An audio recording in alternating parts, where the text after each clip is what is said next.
샬롬 샬롬 샬롬 샬롬 샬롬. 하나님 사랑합니다. 여러분 주 안에서 사랑합니다. 오늘 역대상 14장 말씀이죠. 8절에서 마지막 절 17절까지 내용, 1절에서 한 5절까지는 14장 1절에 보니 두로왕 히람이 다윗에게 사신들과 백향목과 석수와 목수를 보내 그의 궁전을 건축하게 하였더라. 이렇게 시작이 되죠. 그래서 다윗이 여호와께서 자기를 이스라엘의 왕으로 삼으신 줄을 깨달으니 이는 그의 백성 이스라엘을 위하여 그의 나라가 높이 들림을 받았음을 알미라. 다윗이 깨달았어요. 내가 왕이 됐구나. 3절에 다윗이 예루살렘에서 아내들을 맞아 다윗이 다시 아들들과 딸을 낳았죠. 4절부터 소개되죠. 예루살렘에서 난 아들들의 이름은 삼무아와 소박과 나단과 솔로몬과 이팔과 엘리수아와 에벨렛과 노가와 네벳과 야비아와 엘리사마와 부엘라다와 엘리벨렛이었더라. 7절까지. 그리고 오늘 본문이죠. 8절부터 17절까지 다윗이 기름 부음을 받아 온 이스라엘의 왕이 되었다함을 블레셋 사람들이 듣고 모든 블레셋 사람들이 다윗을 찾으러 올라오매 다윗이 듣고 대항하러 나갔으나 블레셋 사람들은 이미 이르러 르바임 골짜기에요 쳐들어왔다. 블레셋 사람들이 쳐들어오는 사건이 일어나죠. 그래서 제가 지금 읽은 대로 다윗 궁을 건축했어요. 궁을 세우죠.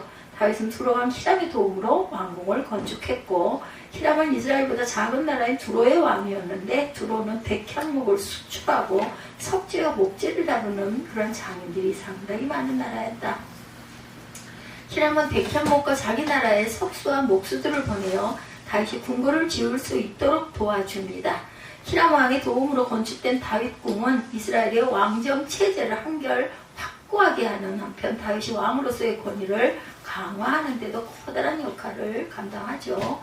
경관 성읍인 두로입니다. 수아 여호수아 19장 29절에 돌아서 라마와 경관 성읍 두로에 이르러 돌아서 호사에 이르고 악십 지방 곁 바다가 그 끝이 되며 이렇게 말하고 있어요. 또 우음마다 마벳과 롬니와 모두 22성읍과 그 마을들이라 이렇게 말씀하고 있습니다. 여호수아 19장 29절에서 30절까지 소개되어 있죠. 다윗궁을 건축했다. 역대상 14장 오늘 말 1절에도 두로왕 히람이 다윗에게 사신들과 백향목과 석수와 목수를 보내 그의 궁전을 건축하게 하였더라. 다윗 왕의 자각입니다. 다윗이 왕이 올라 치리하면서 이스라엘은 점차 강성해지고 자신이 왕이 되기 이전에 여러 번 하나님의 뜻을 깨달을 기회가 다윗에게는 있었죠. 사무엘상 5장 12절에 증거해요. 이에 사람을 보내 블레셋 모든 방백을 모으고 이르되 이스라엘의 신이 괴를 보내어 그 있던 곳으로 돌아가게 하고 우리와 우리 백성이 죽임당함을 면하게 하자니 이는 온 성읍이 사망의 환난을 당함이라고 해서 하나님의 손이 인증하심, 엄중하심으로 이렇게 말하죠. 죽지 아니한 사람들은 독한 좀비로 치심을 당해 성읍의 부르짖음이 하늘에 사무쳤더라. 언약궤 때문에 이렇게 모든 블레셋 사람들이 아주 죽을 고비를 넘기고 다시 제자리로 옮겨놓는 그러한 언약궤 이야기. 지금 더욱 그 사실을 확신하게 됩니다. 이는 야훼께서 백성 이스라엘을 위하여 나라를 진흥케 하셨음을 남북 왕조를 다스리게 하는 다윗을 왕으로 올린 것을 이야기하고 있죠. 왕이 오른 후에 여러 가지 일을 통해 하나님의 은혜를 새삼 더 크게 느끼고 자신 이스라엘의 왕으로 세움받았다는 사실을 인식하게 되었다. 다윗 왕은 이 같은 그 자각이 이스라엘을 위해 더욱 최선을 다하게 만들죠. 오직 하나님으로 말미암음이구나. 로마서 9장 16절에 그런즉 원하는 자로 말미암음도 아니요 다른 박지라는 자로 말미암음도 아니요 오직 긍휼히 여기시는 하나님으로 말미암음이라. 야훼의 도우심과 보호하심을 말씀합니다. 시편 127편 1절에 야훼께서 집을 세우지 아니하시면 세우는 자의 수고가 헛되며 야훼께서 성을 지키지 아니하시면 파수꾼에 깨어있으며 헛되도다 말씀하죠. 그리고 이제 다윗의 아들들에 대해서 3절부터 나타나 있죠. 다윗의 예루살렘에서 아내들을 맞아 다윗이 아들과 딸을 낳았다 이렇게 얘기하죠. 그래서 4절부터 쭉 7절까지 아들들의 이름이 열거가 됩니다. 그 자녀들 중에 솔로몬 후에 다윗을 계승하는 왕이 되죠. 후대 그 다음 왕이 됩니다. 왕궁을 건축하고 나라가 안정되자 아내를 취하고 자녀를 낳죠. 이처럼 다수의 처첩을 취하는 것은 하나님 앞에 결코 선한 행위는 아닙니다. 다윗은 예루살렘에 도읍한 이후에 취한 여러 아내들 사이에서 13명의 아들을 낳았다. 다윗의 처첩을 취했다. 사무엘하 5장 13절에 다윗이 헤브론에서 올라온 후에 예루살렘에서 처첩들을 더 두었으므로 아들과 딸들이 다윗에게서 나니 몇 명? 13명. 한 아내를 취하며 하나님의 법입니다. 말라기 2장 15절이죠. 그에게는 영이 충만하였으나 오직 하나를 만들지 아니하셨습니다. 어찌하여 하나만 만드셨느냐. 이는 경건한 자손을 얻고자 하시니라. 그러므로 내 심령을 삼가 지켜 어려서 맞이한 아내에게 거짓을 행하지 말지니라. 이렇게 말라기 2장 15절에 기록되어 있어요. 블레셋의 1차 침공이 있었어요. 그죠? 다윗이 왕이 됐다는 이야기를 블레셋이 듣고 쳐들어옵니다. 블레셋은 다윗 왕의 통치에 따라 이스라엘이 체제를 가지고 강성해질 것이 두려워서 서둘러서 이스라엘을 침공해 났었죠. 그들은 많은 수의 군사를 가졌고 싸움에도 숙련된 블레셋이다. 다시 블레셋 침공 소식을 듣고 방비하러 나갔을 때 블레셋 군대는 이미 르바임 골짜기에까지 이르러 편만히 진을 치고 있었다. 방어는 영토 보존을 위한 것이죠. 역대하 11장 5절입니다. 르호보암이 예루살렘에 살면서 유다 땅에 방비하는 성읍들을 건축하였다. 블레셋이 자주 진을 치던 르바임입니다. 역대상 11장 15절에 30우두머리 중 3사람이 바위로 내려가 아둘람골 다윗에게 이를 때 블레셋 군대가 르바임 골짜기에 진쳤더라. 이 르바임이 아주 블레셋의 진을 치던 터였던 것 같습니다. 다윗의 기도와 하나님의 영광이에요. 다윗은 블레셋 침공에 맞서 싸움을 시작하기 전에 먼저 하나님께 기도를 올리죠. 이처럼 구분이 걸린 중대한 문제 앞에 무엇보다 먼저 하나님께 기도를 올린 다윗의 태도는 좋은 위정자의 모범이 되죠. 하나님 전쟁에 앞서 자신의 거취에 대한 하나님의 뜻을 묻는 다윗에게 승리를 약속하시죠. 당신을 의뢰하는 자에게 늘 도움을 베푸신다는 것은 다윗의 기도에 대한 응답을 통해서 분명하게 보여집니다. 항시 야훼께 물어요. 사무엘하 2장 1절에도 그 후에 다윗이 야훼께 여쭈어 아뢰되 내가 유다 한 성읍으로 올라가리까. 야훼께서 이르시되 올라가라. 다윗이 이르되 아뢰되 어디로 가리까 하시니 헤브론으로 갈지니라. 어디까지 가라는 것도 알려주세요. 강한 손으로 인도하신 하나님이 출애굽기 15장 13절에도 주의 인자하심으로 주께서 구속하신 백성들을 인도하시되 주의 힘으로 그들을 주의 거룩한 처소에 들어가게 하십니다. 그래서 이스라엘이 승리하죠. 하나님 응답을 받은 다윗은 블레셋과의 싸움에 임하여 블레셋 군대를 격파합니다. 하나님께서 물을 흩은가지 대적들을 물리치셨다 이렇게 고백을 합니다. 블레셋 군대는 다윗의 군대가 맞서 싸워 참패한 후에 흩어져 도망치면서 그들의 우상을 버려두고 갔어요. 전쟁은 다윗은 전쟁이 일단락되자 우상들을 모두 모아서 불태워버리죠. 하나님이 싸우셨죠. 출애굽기 14장 14절에도 야훼께서 너희를 위하여 싸우시리니 너희는 가만히 있을지니라. 이스라엘의 적을 치시는 하나님에 대해서 역대하 20장 29절에도 이방 모든 나라가 야훼께서 이스라엘의 적군을 치셨다 함을 듣고 하나님을 두려워하겠다 이렇게 증거합니다. 블레셋이 또 쳐들어옵니다. 재침공에 대해서 나오고 있죠.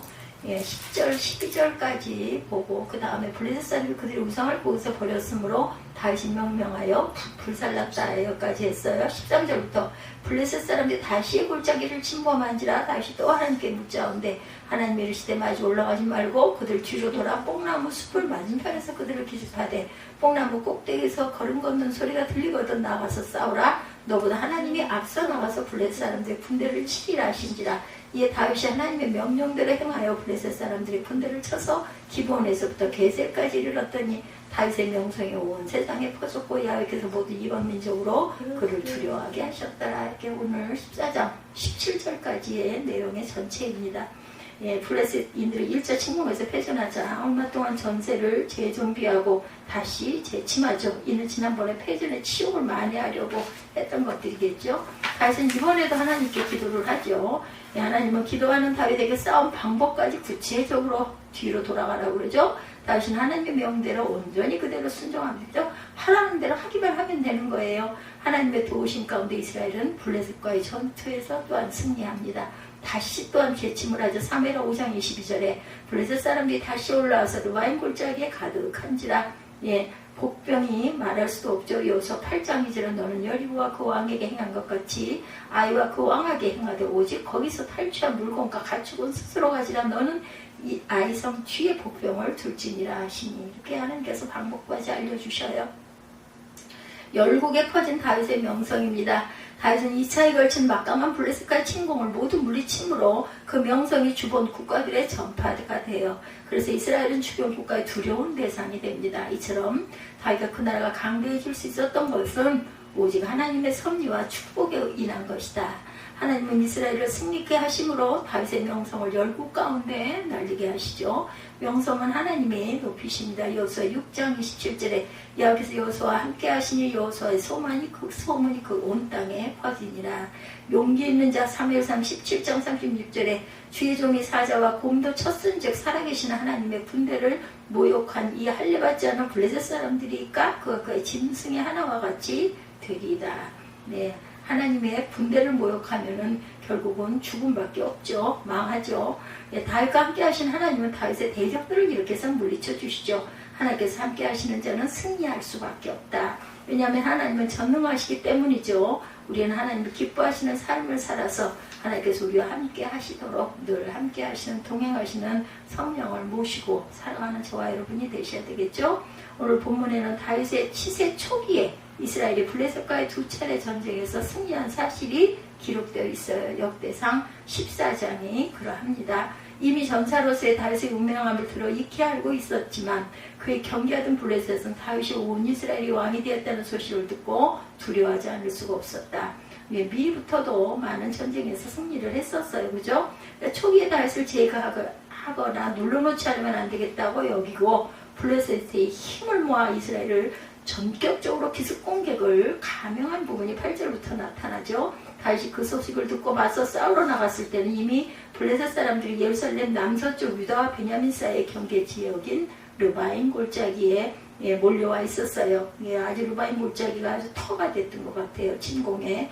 다윗은 하나님께 여쭙죠. 내가 블레셋 사람을 치러 올라가니까 주께서 그들을 내 손에 넘기시겠나이까? 올라가라, 내가 그들을 내 손에 넘기리라. 10절이죠.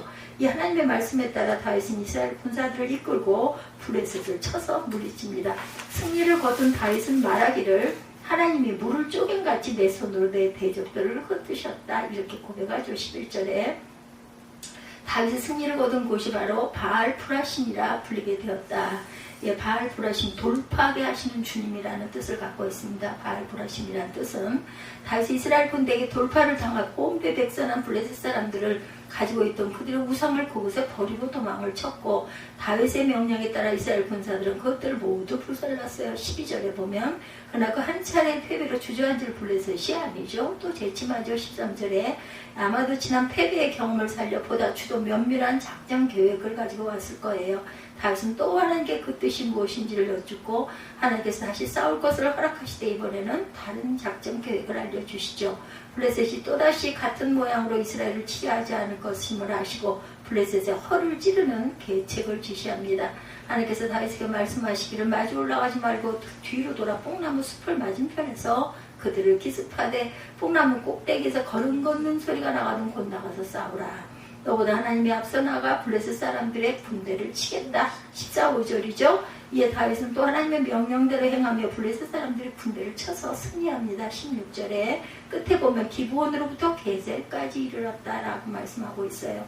그곳은 예루살렘에서 북쪽 10km 떨어진 곳이었고 예루살렘 서북쪽을 가로지르는 길 가까이는 전략적으로 아주 중요한 요소였다고 증거합니다. 게셀까지 이르렀다는 말은 모든 면에서 그 중요성이 지대했던 지중해 연안의 해안 도로에 접근하기에 유리한 기점을 확보했다라는 뜻이 된다고 그래요. 우리가 지역을 잘 모르죠. 지도를. 그 전략적 중요성 때문에 다윗이 출현하기 훨씬 이전부터 이집트를 위시한 열강들의 각축장이 되어 있었던 아주 요지였어요. 그래서 많은 전투와 사건들이 여기에서 있었고 어느 나라도 장기적으로 점령하고 있기가 힘든 곳이 바로 게셀. 그러므로 게셀까지 이르렀다는 말은 군사적으로나 경제적으로나 중요한 요충지를 차지하 있다라는 뜻이 됩니다. 그 사실 때문에 다윗의 명성이 온 세상에 퍼졌고 모든 이방 민족이 그를 두려워하게 되었다라는 것이 본문 17절에 증거하고 있어요.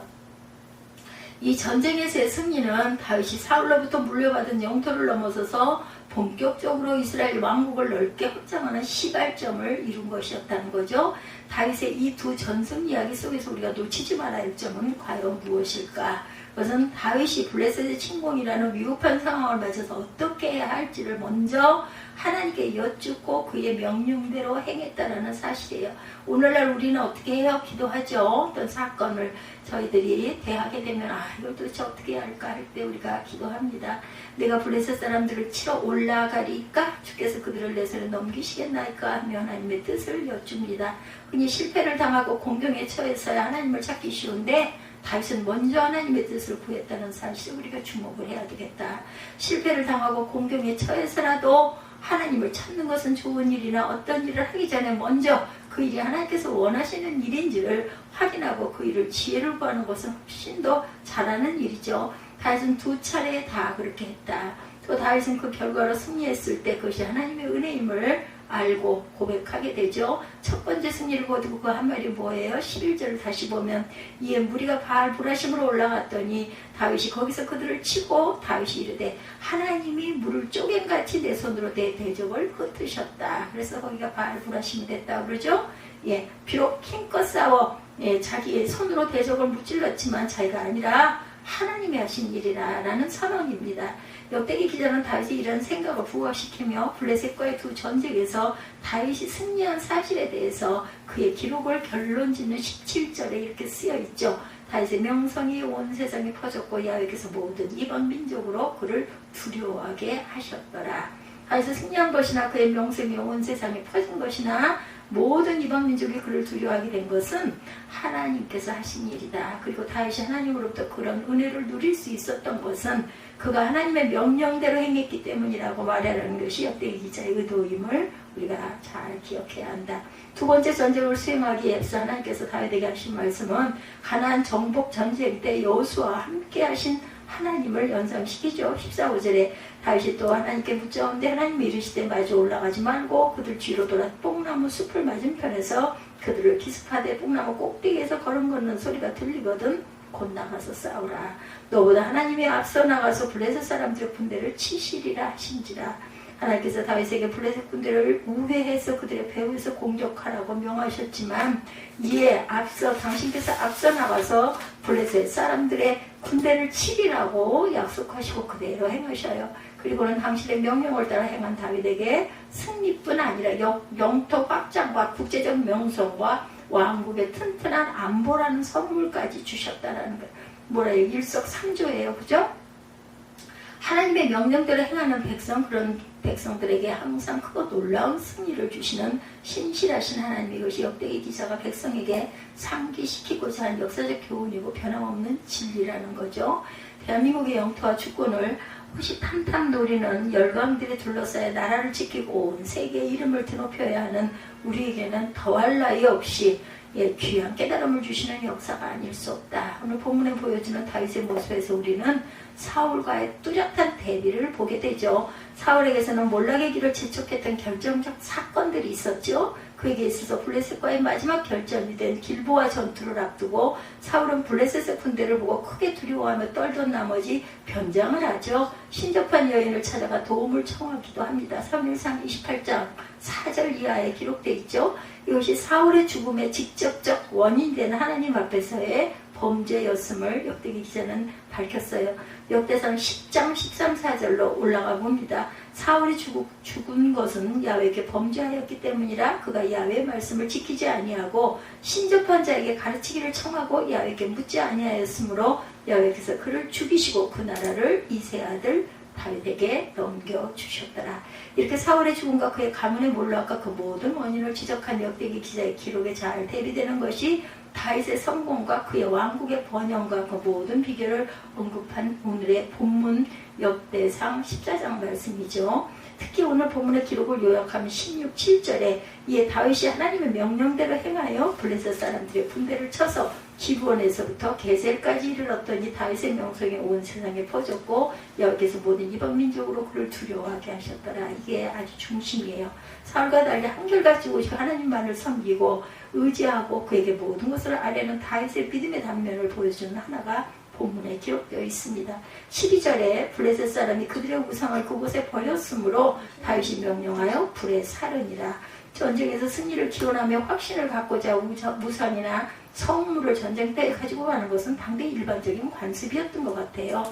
블레셋 사람들이 버린 무상은 이스라엘 병사들에게 있어서 두 가지 점에서 마음을 끌 수 있는 것이었어요. 하나는 타 종족의 우상이긴 하지만 그것을 지니고 있으면 개인의 안전과 전쟁의 승리에 조금이라도 보탬이 되지 않을까 이런 걸 의지하는 마음이 있을 것이고, 타국의 우상이긴 하지만 또 다른 하나는 종종 전리품으로 물질적 가치를 가질 수 있다는 점이 있었습니다.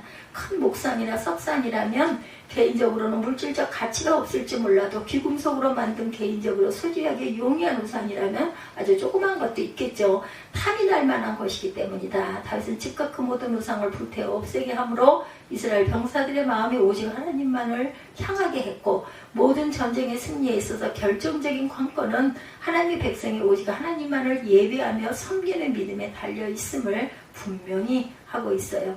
다시 이런 믿음과 백성의 순종을 하나님께서는 기뻐하셨고, 그리고 또한 그들에게 승리와 명성과 왕국의 안보와 영토의 확장이란 더 큰 것을 베풀어 주십니다.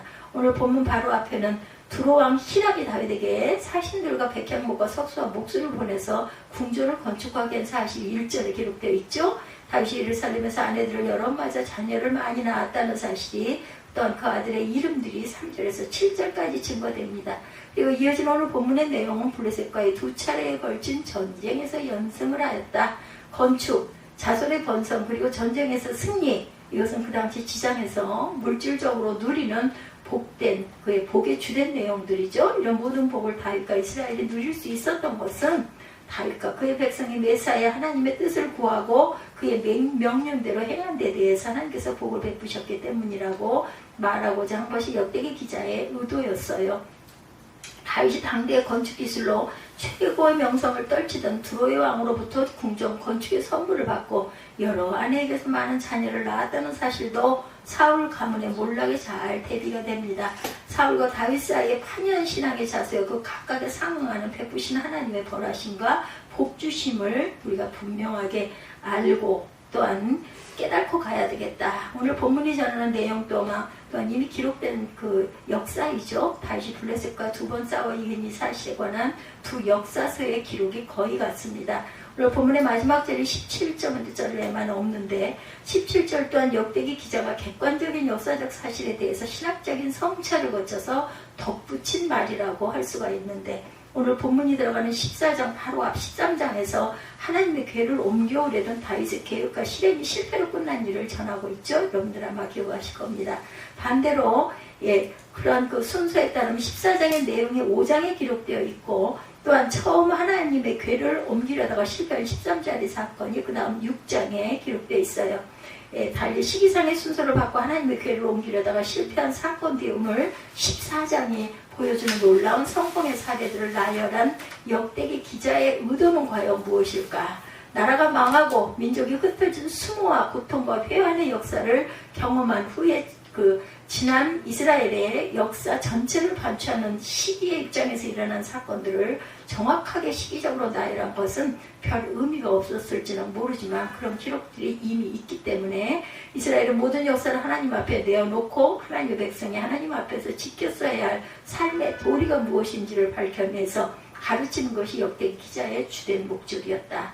역대기 기자는 비록 다윗이 하나님 앞에서 실수하고 실패한 일도 있지만 그럼에도 불구하고 하나님께서는 다윗에게 왕궁 건축과 자손의 번성과 전쟁에서의 연승이라는 복을 주신 사실을 강조하고자 한 것이 아닌가. 유다 백성이 다시 하나님의 명령대로 행하기를 힘쓰면 하나님께서는 언제든지 이스라엘이 다윗과 함께 누렸던 번영의 역사를 회복시켜 주실 것이라는 희망과 격려라는 것. 오늘 본문의 요점이라 할 수 있는 다윗과 이스라엘 백성의 신실함에 대해서 하나님께서 복 주신 그런 결과로 번영, 이것은 우리에게 해당되고 개인의 삶과 한 민족의 흥망성쇠에도 똑같이 적용될 수 있는 하나님의 진리임을 우리가 마음 깊이 새겨야 할 거죠. 그 믿음을 오늘 우리가 각자가 겪고 있는 개인적인 실패와 국가적 위기를 모두 극복해 나아가야 되겠다는 거죠. 이렇게 항상 우리가 준비할 줄 아는 마음 자세가 되어야 한다는 것을 잊지 않는 저와 여러분이 되시기를 주님의 이름으로 축복합니다.